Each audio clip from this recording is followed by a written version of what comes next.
একটু দেখি দিছে কে দেখি দিছে। ওই বাড়ির বউ নাকি কত জিনিসপত্র নিয়ে আইছে বাপের বাড়ির দা। তো কি হইছে আম্মা?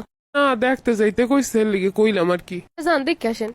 অন্যের বাড়িতে দেখুন স্যার আমাকে কপালে কি আছে। হ আম্মা আমি এটাই কই, আপনার বাপে কিছু দিলে না যে কি লিগা? আমার বাপে কিছু দিল না বলতে হ আপনার বাপের বাড়িতে তো কিছু দেয় না, দিলে তো ঘরে থাকতো। আমাকে যুগে এসব দেওয়ান টেওয়ান ছিল না। যাই হোক আম্মা, এই যুগে কি দেয় না দেয় আমার বাপ মা লোকে আপনি কথা কন, হুদাই আমার লোক কেন কইতাছেন? আমি তো জানতাম বিয়ের পরে খালি সংসার করুম। মুখ দিয়েই জিততে যাইব। এগুলো শুনুন আমার টাইম নেই। আমি হইলাম ডোন্ট কেয়ার বৌমা, কি কইলো না কইলো তো যায় আসে না। কি যে ভালো থাকতে পারলি হইলো আমার ভালো থাকার লেগে যা শুনুন লাগবে না আমি তাইতে শুনবই না। যাই একটা সুন্দর করে পোজ দিয়ে একটা সেলফি তুলি, সুন্দর একটা স্টোরি দিব। সবাই কি সুন্দর সুন্দর স্টোরি দেয়। আমার প্যান্টটা কই? কত কই না। কি করো মোবাইল দিয়ে পাইতা? ফ্যাশন করি, ফ্যাশন করো লাগবো তোমার করো। আমার প্যান্ট কইছে গেছি। তা তোমার প্যান্ট কি আমি পরি? ওই রাখছি এটা তো খুঁজে দিবা। ওমা হ্যাঁ প্যান্ট পরে আমি নাকি হারে খুঁজে দেবো? আমার বিয়ে হচ্ছে কি লেগে তুমি যদি আমার জিনিসপত্র খুঁজে না তো। কি কইলে তুমি? অস্তা ফিরুল্লাহ, ওই প্যান্ট পরে খুলে হালাই তোমার কমে হ্যাঁ কি আমি খুঁজে পাবো? তুমি আমার হাতেই না দিবা, আমি তোমার হাতেই না পুষাই দেবো, এই রয়েছে আমার দায়িত্ব। এরা বিয়ের পর মনে হয় মাথার স্কুল দিল এই যে বোঝে না যে আসলে কি করানো উচিত কি না করানো উচিত। খোঁজো ভালো রে, খোঁজো কমে কমে রাখছো, খুঁজে দেহ পাবা না, আমি কেমনে পাবো আমি কি জানি? আর এরপর থেকে প্যান্ট খুইলে আমার সামনে ওই খুলবা, আমার হাতে দিবা, আমি তোমার পুষাই দেবো। দেখ জ্বালা যন্ত্রণা দিও না, একটা কাজ করতেছি। তুমি তখন আমার কাম থেকে তুমি এরকম ভিডিও বানাবা, টিকটক ভিডিও বানাবা। টিকটক ভিডিও বানাবো মানে আমার নিজের একটা ইচ্ছা আছে, ভিডিও বানাই না নাচি না যাই ইচ্ছা তাই করি। তোমার কি? না আমি বেশি কথা কইতে চাই না, আমি ডিস্টার্ব করো না। যাও, আমি এমনি ডোন্ট কেয়ার মানুষ, বেশি কেয়ার করি না মানুষের। আমি নিজে ভালো থাকলেই ভালো, আমার অন্য কারোর দরকার নেই। আমি উঠছে আমার কাটে দিও। সমস্যা নেই, তোমার এমনিও রাখো না, তোমার মুখের উপরে দিই মনে টিস্টিকের মেডিয়া। সুন্দর ভিডিও হইছে। নিজের নিজে ভালো রাখনি হইলে আসল কথা। তুমি কেউ ভালো রাখবে না, এইটাই বাস্তব।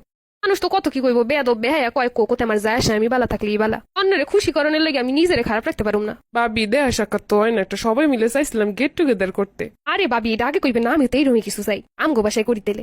ভাবি খারাপ হয় না? কি করবে আমগো বাসায়? আমার পার্টি করুম পার্টি। আমার ঘরে কি করবে পাট্টি পুট্টি? ভাবি সবকিছু ডিসিশন নিয়ে আমার ফোন দিয়ে আমি একটু রাহি। আম্মের বাড়ি বলতে আমি কি মাগনাই বাড়িতে কাজ করে খাই? এই বাড়িতে আপনার যেমন অধিকার তার থেকে 3 গুণ বেশি অধিকার এখন আমার। আমি সময় তুমি করো তোমার সংসার, আর আমার যখন কামে লাগবে তখন আর লাগে না। আমার অনেকগুলো ভাবি বান্ধবীরা আইব, এগুলো লাগে পার্টি হইব। আউযুবিল্লাহ, কি শুরু হচ্ছে গড্ডার মধ্যে, আল্লাহ মাবুদ জানে। কি সুন্দর কইলো একটা ডায়লগ। আপনি যে পাড়ায় পাড়ায় যাই ঘুরে ফিরে আর লাগে এটা ওর লাগে ওটা, কারণ আমরা তার হিসাব করি না। আমরা মানুষের ব্যাপারে সমালোচনা করি না। সারাদিন কি খালি সংসার করে মরমু নাকি? আপনার মন বুড়ো হয়ে যেতে পারে, আমার মনে হয় জুয়ান। তো বেশি কথা কইবেন না। বেশি কথা কইলে আমার বান্ধবীরা আমার মতো সার দিব না, একদম হোয়াইট অসমাইতে দিব অনেক কথা দিয়া। কি একটা জ্বালা যন্ত্রণা, শ্বশুর বাড়ি আই একদম কোনো আনন্দ ফুর্তি নাই, কোনো বন্ধু বান্ধবী নেই, কিছু নাই দুনিয়ায়। শ্বশুর বাড়িতে আরো বেশি হইব। গাদার কাটিং খাইতে আমি নিজের সবকিছু শেষ করতে পারবো না। আর আমি আজকে বেশি কিছু রান্না করলাম না, কালকে অনেক রান্না বান্না করতে হইবে লেগে। এ বৌমা, আমার পোলাটা হাডি কি পাইছো কি?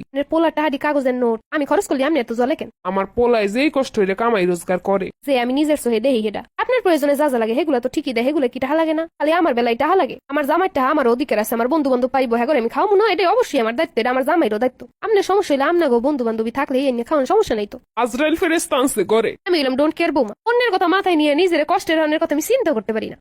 সকাল কয়টা বাজে কোনো খোঁজ খবর আছে? ওর বাকি 12টায়। আম্মা দুপুর 1টায়। এত আস্তে ধান কি লেগে জোরে টান দরজাটা ভাঙবে না তো এত আস্তে ঠাইলে? আমি বুঝিনি এরা কিরমের কি করে। ও খোদা, 7টা বাজে এখন ওটার নাম নাই। কইলাম যে 1টায় উঠবো, দূরও ঘুমাই। কানে একটা ইয়ারফোন দিয়ে ঘুমাই, হেলা শব্দ গুলাইবো না, গান শুনতে শুনতে ঘুমাই।